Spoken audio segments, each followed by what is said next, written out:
सरकारें विफल हो जाती हैं तो फिर जनता को सामने आना पड़ता है। चोर उचक्का ख़त्म कर देता है और पब्लिक उसके मरने से खुशहाल हो जाती है, तो बहुत बहुत अच्छी बात है। ऐसा बुलडोजर चलना चाहिए भाई। अगर वहाँ अतीक अहमद पे को बदमाश मार देते हैं तो वहाँ विकास दुबे पे भी बुलडोजर चलता है भाई साहब। पूर्व प्रधानमंत्री के पौत्र पुत्र एक आतंकवादी को खुला समर्थन कर सकता है, ट्वीट कर सकता है, उस पर जनता सवाल नहीं पूछती। नमस्कार, मैं हूं तुषार और आप देख रहे हैं सौगंध टीवी। अभी हाल ही में देवरिया हत्याकांड के बाद जो उत्तर प्रदेश की राजनीति है काफी गरमाई हुई है। एक तरफ यादवों की राजनीति, दूसरी तरफ ब्राह्मण की राजनीति। अब इस पूरे मसले में जो प्रशासन है उस पर सवाल खड़े हुए। अब यही सवाल बृजभूषण शरण सिंह से पूछा गया। उनसे पूछा गया कि देवरिया हत्याकांड पर उनका क्या कुछ कहना है। उन्होंने सीधे तौर पर प्रशासन को लपेटे में लिया और कहा कि वहाँ प्रशासन की लापरवाही है। अब दूसरी बात, बुलडोजर राजनीति पर भी उन्होंने अपना एक बयान दिया और कहा कि वो सख्त इस चीज के खिलाफ है। अब लोगों से बात करते हैं और जानते हैं कि उनका क्या कुछ कहना है। चलिए, आपको क्या लगता है जो वो कह रहे हैं कि बुलडोजर राजनीति वो गलत है, आप इसको कैसे देखते हैं, क्योंकि वो भी भाजपा के नेता है? भैया बात ऐसी है, अगर बुलडोजर किसी अपराधी पे चलता है तो कोई राजनीति नहीं होनी चाहिए इसमें। बिल्कुल सही मानती है जनता कि एक अपराधी पे वो काम होना चाहिए। जब सरकारें विफल हो जाती हैं तो फिर जनता को सामने आना पड़ता है।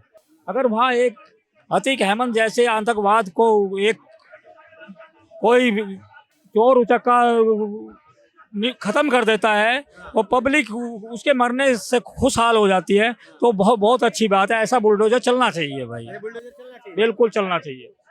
ऐसा भैया, अगर एक अपराधी पे अगर बुलडोजर चल रहा है तो कोई गलत नहीं है। अपराधी भी बुलडोजर पे गलत नहीं है। बिल्कुल।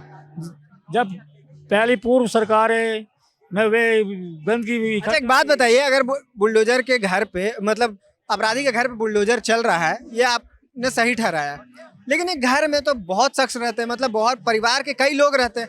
अगर एक मुजरिम है तो उसके सारे परिवार को सजा देना जरूरी है, उस मुजरिम पे कार्रवाई होनी चाहिए।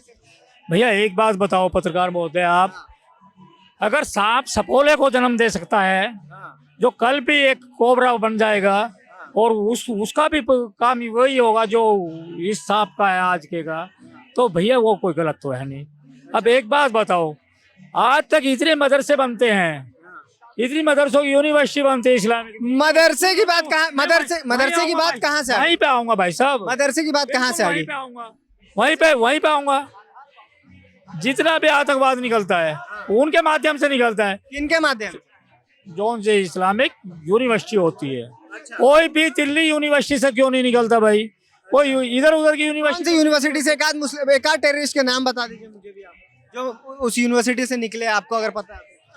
भैया एक बात बताओ, आप मेरे से एक बात बताओ, जितने भी चीजें होती हैं यहाँ, अगर एक अपराधी पे बात चल रही, फिर दूसरी बात आपने भारतीय जनता पार्टी की बात की, तो भारतीय जनता पार्टी में आज भी ये सच्चाई है कि उत्तर प्रदेश में कि उनका एक विधायक अपराध करता है तो उसके घर पे भी बुलडोजर चलता है।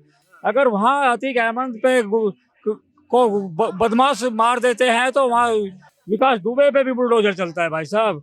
उसका भी एनकाउंटर होता है। देखो सुनो, किसी के घर पे भी बुलडोजर चले, चाहे वो अतीक अहमद या फिर कोई विकास दुबे। सवाल ये है कि क्या बुलडोजर चला के पूरे परिवार का जो एक, क्योंकि कई लोगों का मानना, चाहे वो भाजपा के नेता भी खुद कहते हैं कि एक घर बनाने में सालों साल की कमाई, पूरी जनरेशन की कमाई लग जाती है, और उसके बाद आप घर गिरा देते हैं, तो उसके जो पूरा उसके बूढ़े माँ बाप का क्या होगा और उसके छोटे बच्चों का क्या होगा? जो मुजरिम है उसे सजा दीजिए।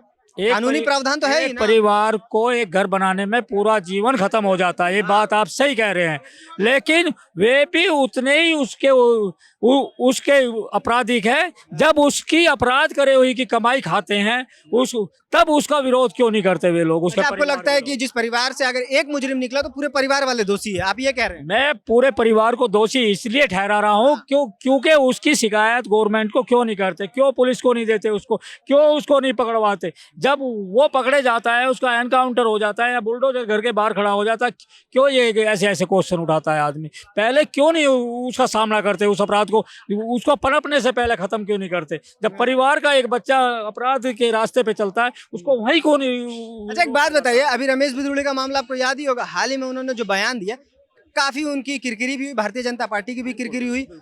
आपको लगता है प्रधानमंत्री जिम्मेवार है इस चीज के लिए? प्रधानमंत्री नहीं भैया, वे क्यों? वो भारतीय जनता परिवार में तो वो भी मैं बताऊंगा। अगर एक सांसद प्रधानमंत्री के विरुद्ध में, खिलाफ में गंदी टिप्पणी कर सकता है, अगर उसको कह दिया तो कोई गलत नहीं कह दिया मेरे हिसाब से। तो अगर एक कुत्ते को कुत्ता बोल दे तो कोई गलत नहीं बोल रहा। अगर उन्होंने कुत्ता सिर्फ बोला है भैया, मैं ये कह रहा हूँ, वीडियो देखी है वो, मैं ये कह रहा हूँ, एक कुत्ते को कुत्ते की भाषा समझा दी गई तो कोई गलत नहीं किया। जो रमेश बिधुड़ी ने जो बयान दिया वो सही है आपके हिसाब से? सही है, गलत है? बिधुड़ी की बात कर रहे, उस सांसद की बात नहीं कर रहे। उन्होंने माननीय प्रधानमंत्री के कौन सी गंदी टिप्पणी की थी? नपुंसक तक का बोला था क्या? उसने अच्छा बोला था? उसका नाम क्यों नहीं आता सामने? क्यों आता है रमेश बिधुड़ी का? क्यों आता भैया? ये ही तो जो संसद में जो रिकॉर्ड हुआ है, जो संसद से जो वीडियो आया है, उस वीडियो में सिर्फ रमेश बिधुड़ी की आवाज थी। अगर दानिश अली की आवाज रहती तो उनकी भी आलोचना होती। तो जो आवाज आई है, जो वहां से जो फुटेज आया है, उसमें तो रमेश बिधुड़ी की आवाज है और साथ में जो डॉक्टर हर्षवर्धन है उनके व्यूज। जनता पार्टी ने उस पर एक्शन लिया था और राजनाथ क्या एक्शन लिया था? टोंक से उन्हें चुनाव के प्रभारी बना दिया। मैं ये कह रहा हूँ कि उसमें राजनाथ जी चुनाव प्रभारी बना दिया टोंक से राजस्थान में, ये एक्शन। राजनाथ ने जी भी उसमें माफी मांगी थी, एक रक्षा मंत्री ने होते हुए भी। कभी प्रधानमंत्री कहते हैं कि वो माफ नहीं कर पाएंगे मन से, कभी राजनाथ सिंह माफी मांगे। एक्शन क्यों नहीं होता? सवाल है एक्शन का। भैया एक्शन की माफी मांगना क्या एक्शन है? एक्शन कोई जुर्म करके अगर माफी मांग ले तो क्या वो काफी होगा? इतना बड़ा तो अपराध नहीं था कि उसको सॉरी। वो पार्लियामेंट में उनका ये संसद का बयान था और संसद लोकतंत्र का मंदिर कहा जाता है। और जिस प्रकार का उनका जो शब्द थे, जो उनके शब्द निकले थे, वो काफी जो सड़क छाप भाषा है उसका प्रयोग किया गया था। तो अब इस चीज को आपको नहीं लगता है कि ये एक डेमोक्रेसी के लिए खतरा है, इस तरीके की चीज?